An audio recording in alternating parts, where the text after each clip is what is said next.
So Gifty's in a new home. It all went to plan. There she is. There she is.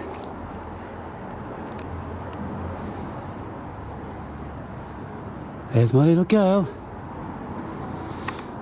So when she went to sleep, I lifted up the cage. I put the towel over the aperture, and then I picked the box up. The lad was already ready, waiting, and I brought it out, and there it is.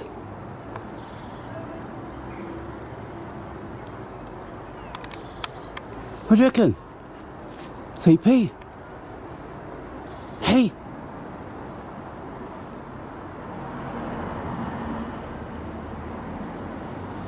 I'll still give her milk in the morning and evening time.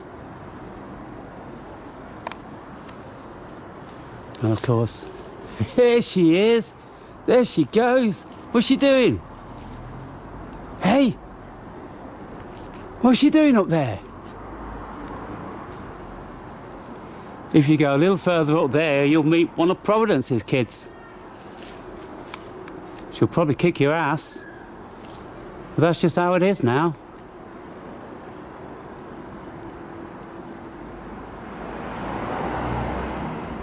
That's just how it is, my little sweet pea. My little precious. Yeah.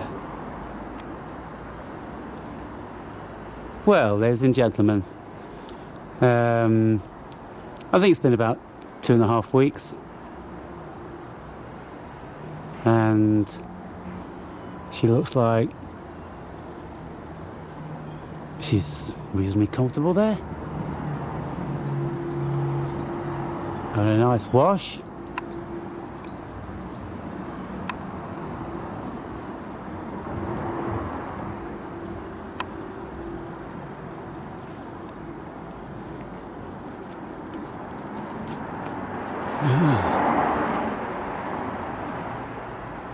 Well, well, well. And so that tree is vastly much better than the original tree where I put Providence. I mean, I can't think for the life of me why I put it there. There's nothing for them to hang on to. It's there's no cover. It's not exciting at all. And so this one is much more superior. And so there she is.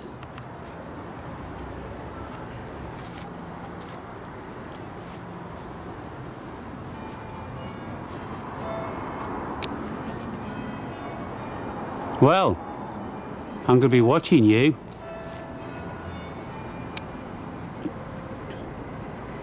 In actual fact, it's going to be a fixation of mine for the next few weeks and months, I would think. Well, forever really. I was always checking out what Providence was doing, seeing how she was, coming down to see her. And she was always around this realm, and all I'd need to do is shout, "Where is she?" And then I'd hear the trees rustling in the distance, and then she'd come bounding down, and then she'd walk right to the end of a limb of a tree like this and jump on my arm. And so doubtless Gifty will be very similar to that. Gifty is much more loving, insecure, I guess you could say. Yeah, you know, it's semantics, people, isn't it? You could call it insecurity, or you could call it loving or affectionate. But at the end of the day, she needs a lot of love. And of course, because she hasn't had a mother. And so, you know, it's natural, because they would have got the love from their mother and their siblings. But now, she only has me. And she'll only have me now until she has the babies of her own. Because all other squirrels will be competition for her, and they won't have any love for each other.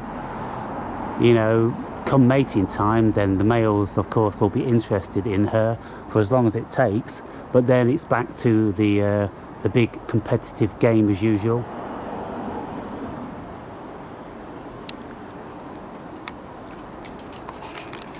Well, my little Gifty, she knows where her house is, doesn't she?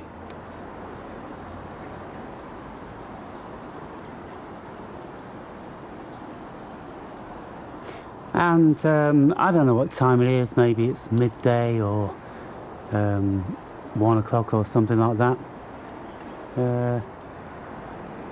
But she's got a few hours of daylight. And then she's going to have to get used to the long, dark nights now, because we're going to have 16 long, dark hours. And she's not used to that because she's been up and about every 2 or 3 hours. And so now she's going to think, what on earth is going on? Whenever she's fully awake and she sticks her nose out of her door and it's pitch black. And then she's only going to have 8 hours of light and then 16 hours of darkness. And, you know, they just sleep. They just sleep it off. And so, until the spring, and then it's all busy. And now you can chew anything you want. And you're not going to have Daddy tell you off. Oh yeah. So let's go up a little bit. Now I've secured this reasonably. I'm not happy with it at this moment in time, but that was just a quick jobby, but it's not going to fall down, that's the thing, and nothing's going to be knocking it more than, well, not knocking it at all. And so the top I've strapped down, and there she has it. And just this is as high as I can get, and I just want to make sure that I'll put that down there.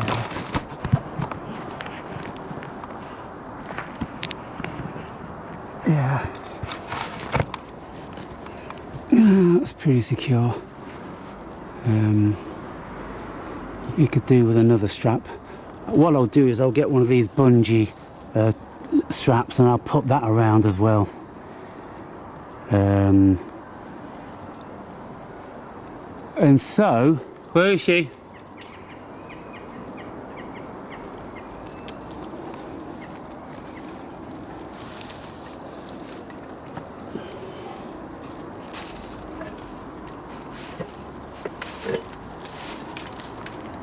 Where's my little Gifty?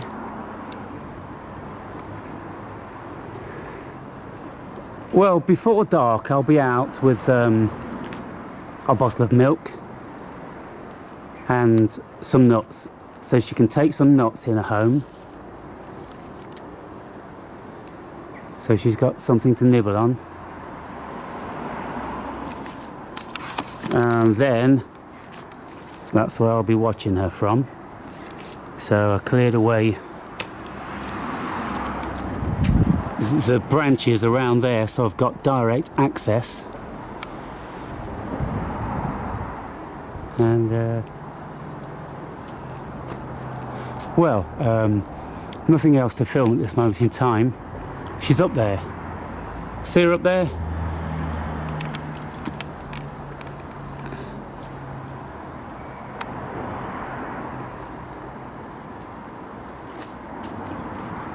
Well, it was time. Although she was really fretting and you know, didn't know what was going on, which is natural, I'm sure I've made the right decision at the exact time. It's today, you know, she was just so incessant of biting every single wire she came upon. And I'm like, okay, you know, there was a time when she would just be content to, you know, lie in my hoodie and be tickled. Now, no, she's too big for that. Oh my goodness, that branch there where she's on, that's where Providence's daughter lives. And so if she pokes her nose in there when they're at home, she's probably going to get a kick in. You know, I did have a fantasy, people, that Providence's daughter will take her in. You know, stranger things have happened. And I'm not sure whether two Providence's daughters, the twins, whether they live there together, but I've only ever seen one refurbishing it. So she'll be out now, out and about, doubtless feeding on the acorns in the churchyard and the big graveyard. But she'll be back, and when Gifty goes up there poking her nose around, she'll get her ass kicked. And this is exactly what happened 2 years ago when Providence was a baby, and she started to do exactly what Gifty's doing. She went up that tree, and then one of them came out of that dray and chased her back down, and then caught her halfway down and was grappling with her, and little Providence was squealing. She didn't venture into that neck of the woods again. She knew it was out of bounds. But then, you know, give Providence her due. When anyone came mooching around her house, she'd have a go at them. Even if they were twice the size, even if the other squirrels were full adults, Providence would have a go at them. But then the bigger squirrels would turn her back around and kick her ass again. But at least she had a go, you know. At least she had a go. So they've got this instinct about them, and it's a beautiful thing.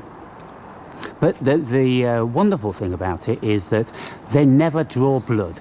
You know, they've got these claws which are razor sharp, and of course the teeth could do a lot of damage, but they don't do that.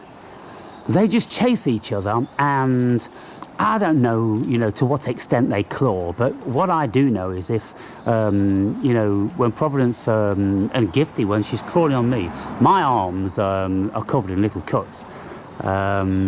And this is when she's not that strong. So when squirrels are full adults and they're strong and they can pull, well, they draw blood straight away. And so they don't draw blood with each other because they've learned through evolution that that's a very dangerous thing. So they'll chase each other, and mostly they'll never catch up with each other. But the one in 100 time when they do, then there's a little bit of a grappling, rolling around on the floor. One squeals and runs away.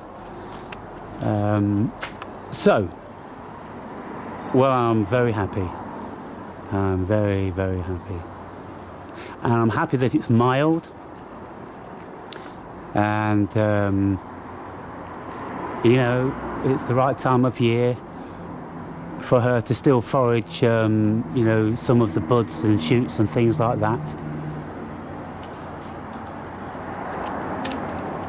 Where is she? I can't see her anywhere. Oh, there she is. There she is.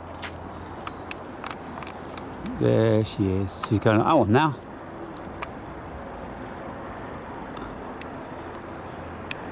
Gifty's finally in her world. Wonderful. Well, I feel very happy about that, and I feel very accomplished. You know, maybe I saved her life, maybe I didn't. Maybe her mother would have found her and she'd be better off now, having not met me. But, you know, we can never tell, can we? I mean, ideally what you're supposed to do is, if you find a young one like that, keep an eye on it for several hours, at least up until dark, and if the parent doesn't come back by that time, then okay, you know, take custody of it. But she was over the fence, and if she went down, I'd have no jurisdiction. I couldn't follow her, I couldn't do anything. If she was in my garden and it was pretty well contained and she could have a wander around but she couldn't really get out, then okay, I could do that. But that facility wasn't there. And also, it was only the day before when I was asking the cosmos to bring me another Providence. And so there's something to be said for that, people. There really is something to be said for that. I had a very, very strong feeling that I was going to meet another Providence, that the universe was going to bring another Providence to me. And then, lo and behold, I'm out here, you know, calling Providence. I was calling her, you know, every day, you know, for 4 months. And then when I was calling her, I just noticed a little Giftie clutching to a tree, looking very afraid and shaking. And then when I went near her, she started to go, you know, like they do when they want you to go away from them. And but I put my hand out, and then she went and jumped like a tarantula onto my hand. And so, you know, that's the thing, isn't it? She could have ran up or ran down or ran round the side of the tree. She could have jumped anywhere, but not on my hand. Why did they do that, people? She seemed to be afraid, but she knew that this was her best option. How do they know that? That's the question I'm never going to stop asking. How do they know that? What is it? Because it happens all over the world. Squirrels make a beeline for human beings. And they're very, very persistent. And when I met Providence, she was just crying to me. Ah, ah, ah, and she was walking through the stinging nettles and the brambles. And I'm like, what on earth is this? I looked down, and then I just bent down and I put my hand out, see if she wanted a sniff or stroke or I don't know. But then she walked up my arm and nestled herself in my hair. Most of you would have heard this story 1,000 times. But and that's what Giftie did. She did exactly the same. So here comes my mate John. So she's in a nest. You want to have a look?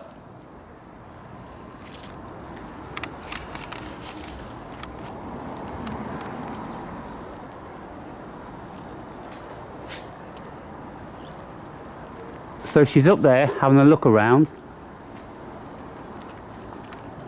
You see the branches coming out there? Yeah. She's on that, and she's been right up the top there, and there she is now.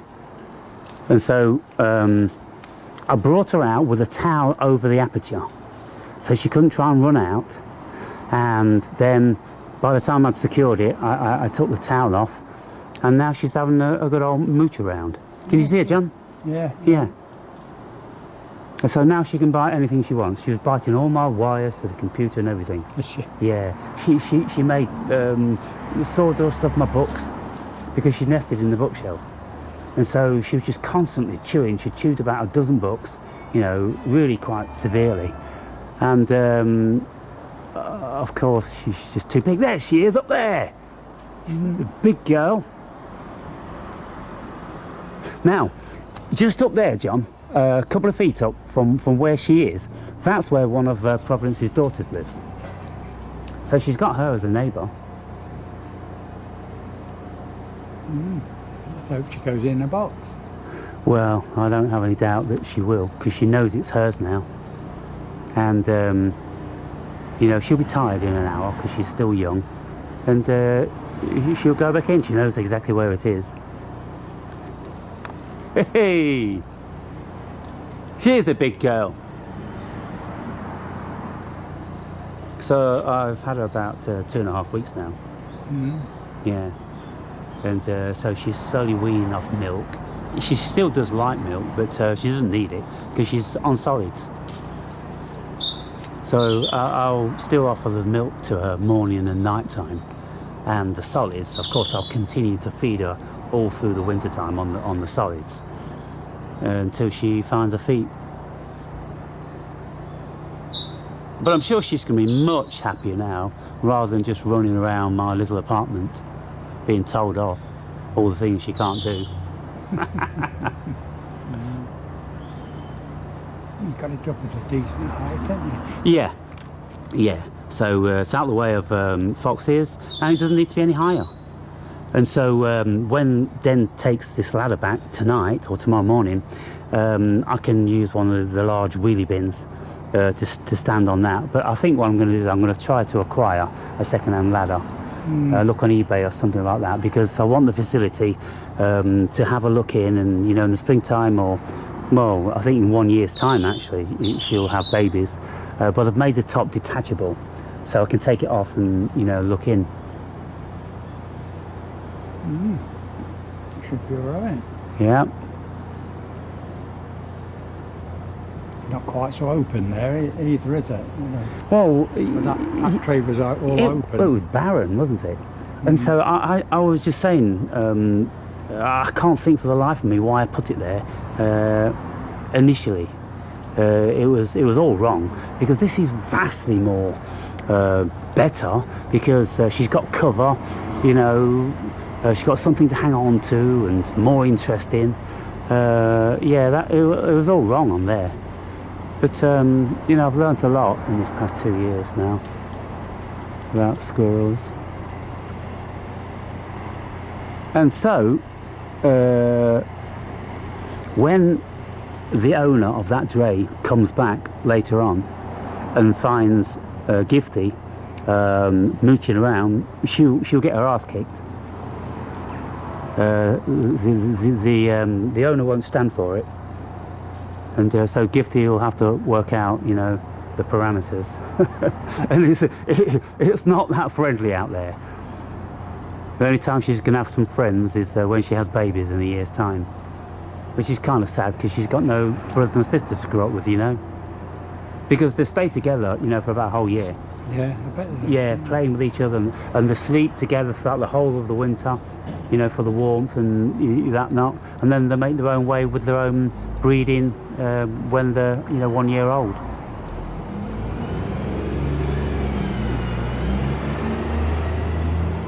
So yeah, well, I'm just going to hang around and see if she goes back in within 20 minutes, and if not, I'll keep looking, and then I'll come out and I'll call her, see if she's in there in the evening time, just before dark, see if she wants a milk, and she'll be in there, no doubt about it. I don't know whether you remember me telling you, but when I put Providence's nesting box up there, and then I went to get her, and I put her on my shoulder, and I brought her to here, and then she jumped off and she ran straight up in that tree, and she wouldn't come down for love or money. And so at the end I went into the house, and then just before it got dark I was having a look again, and then I thought I saw a little nose sticking out, and I came out and it was her. So she found her nesting box. How's that? She must have looked at it and went, that's my home. They're very smart, They've got a higher IQ than Den. They've got a higher IQ than Den. I think everything has. Has he lost his job, or is he still working? I don't know, his car's gone. His car's not there. Car's gone now, isn't it? Yeah. He didn't mention anything. What's she doing? She's having a good old boots round. Yeah. About down there somewhere now, around the back there, I can see little twigs moving.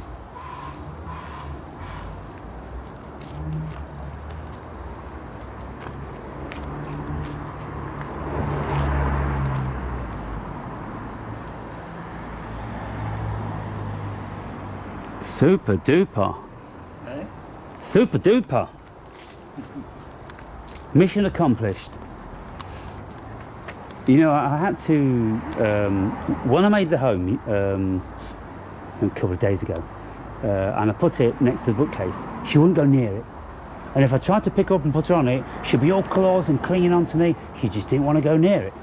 I'm like, oh goodness me, I don't know whether she could smell the Evo stick glue, or just stuck the carpet on the outside, or it was too strange, but she didn't like it. So I thought, okay, well what I'm going to have to do is then, I'm going to have to put her in the cage.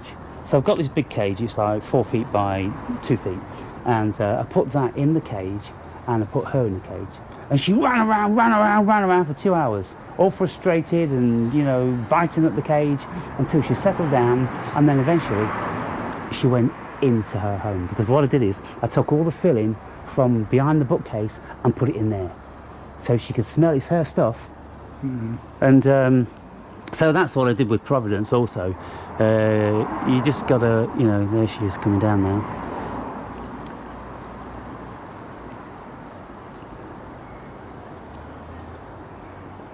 Gifty?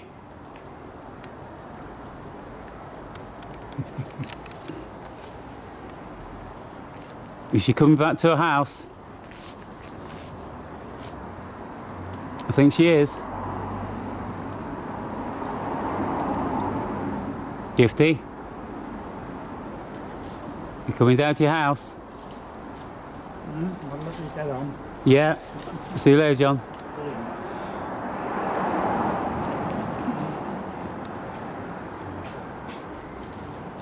Is she coming down?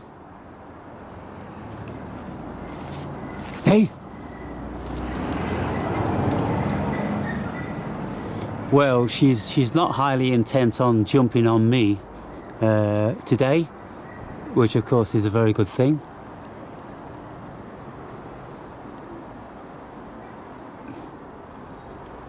And so I think she'll be just fine.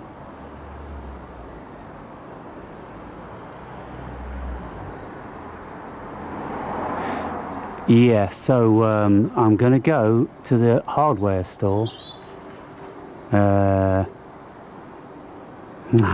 You know, one of these elastic things, she'll bite through it.